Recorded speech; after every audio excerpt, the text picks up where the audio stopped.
The Kee High Girls Cross Country team heading back to the state meet for the fourth consecutive year. The Kee High boys also going to be represented with Chris Wagner, and here to preview the state meet is the head coach of the Kee High Girls and Boys Cross Country program, Pat Wagner. And Pat, I know we've touched on this before. Less than a decade ago, you didn't have enough runners on your squad to fully score team-wise in the events that you ran in.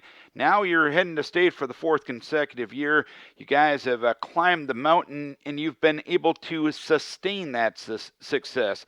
How have you been able to do that? Well, I think first of all, we got good kids, and we got good kids that are competitive, and they want to succeed. They're success-oriented, and of course, right now we got a real special runner leading us also in Haley Myers. So, it means something to them.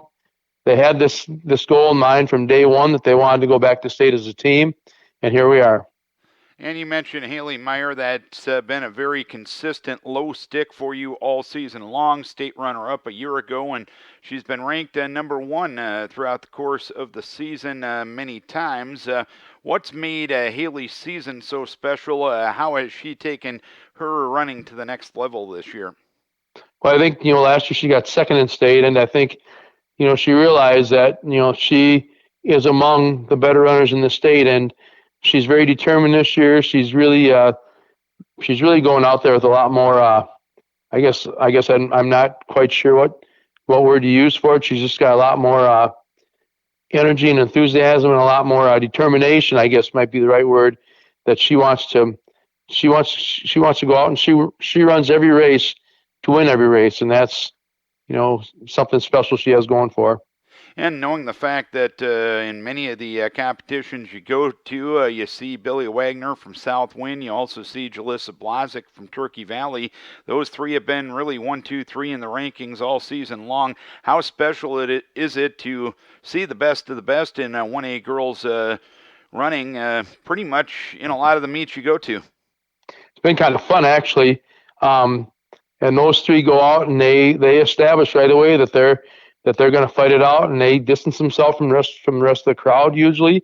And it's kind of fun to watch those three battle it out because they've been doing this for 2 seasons now, and they're hopefully we'll get down to state again and we'll see them up in the top group down there also. But I just want to add to that, Darren, the only 2 girls who have beaten Haley this year are 3A runners, Kiki Connell and, of course, Rebecca Anderson from Decorah are the only 2 girls who have beaten her so far. Hopefully she can keep that going. No doubt about it. We're talking to Kee High Cross Country coach Pat Wagner. And, Coach, just overall on the girls' side, what's made this group a special group for you? Well, I think they've kept focused on their goals. Really, they have. We had some meets during the middle of the year, and I don't think they ever really got down on themselves. But we had some meets throughout the season where we were running against pretty good competition, and they were a little bit farther down when the results came out. They were probably a little bit farther down than they wanted to be, or thought they should be, or thought they could be. So they've really stuck with it, and they've really worked hard, and they've really grown and improved as the season's gone on. And how do you handle this week between the state qualifying meet and the state meet itself coming up on Saturday? There's that 9-day period in between. Do you pretty much handle it year in and year out the same way? You've gotten into good practice these last 4 years with the opportunity to do so. Yeah, I think we're going to stay consistent to what we normally do. We'll work out tonight, Monday night, Tuesday, Wednesday, Thursday. Then, of course, Friday typically won't be a very difficult night. So, we'll get some good work in throughout this week, and we'll be ready to go on Saturday. And we'd be remiss if we didn't let you talk up Chris Wagner on the boys' side. Finished 6th at a very tough state qualifying meet down at Guttenberg last Friday. He's heading to Fort Dodge as an individual. What's made it a special season for him? Well, he got to state last year. He was our first guy to get to state in 25 years when he went last year, and he came in determined that he was going to get back to state. And once again, kind of like the girls, he probably wasn't running as well through the early and mid portion of the season as he liked to be or wanted to be. But he he's really put together. He's put together his two best races here in our last two races, and really went out and ran hard both nights. Um, Something he kind of has going for him is and we talked about this a little bit. He's going to go out and run with the Southwind kids, and then we kind of talked. If you do that, you'll be in a pretty good position. And kind of that's what he did on Friday. Was he just made up his mind, and he was determined, and he kept with those guys the entire race, because they're looking to claim a state championship as a team. So you're running with a pretty good bunch of boys there. No doubt about it, and that just kind of epitomizes getting to run in the area of the country that you get to run in. I'd imagine it gets you ready for a state meet, seeing quality competition meet in and meet out. Fair to say. I think that's the strength of our program right now, is the fact that we are in a good area for cross country, and we get out and we run against pretty good competition. Meet in and meet out. And what's it going to take to have as good of a day as possible come Saturday in Fort Dodge? Well, I think we're going to just have to go in with the approach that we're going to make our best effort.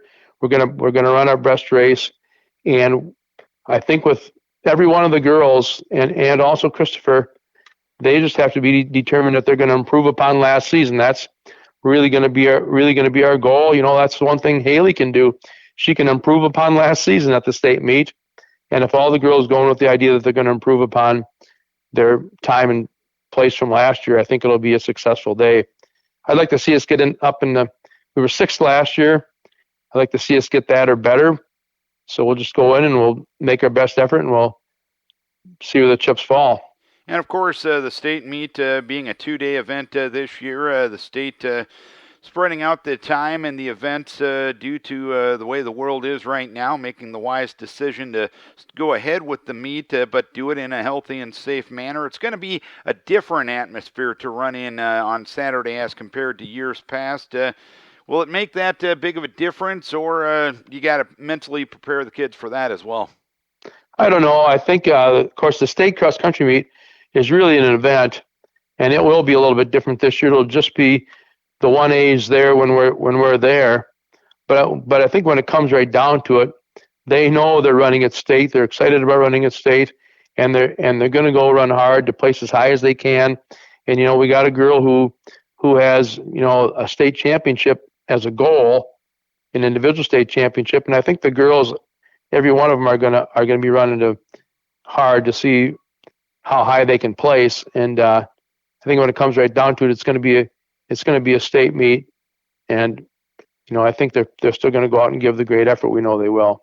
Pat, we appreciate your time to preview the state cross country meet. Always fun talking to you this time of year. Let's keep up this habit for a few years. It's always fun, and we definitely wish you best of luck down in Fort Dodge on Saturday. Yeah, thank you, Darren. Thanks for your patience. Pat Wagner, head coach of the Kee High girls. The Kee High girls and Chris Wagner on the boys' side running in Fort Dodge on Saturday.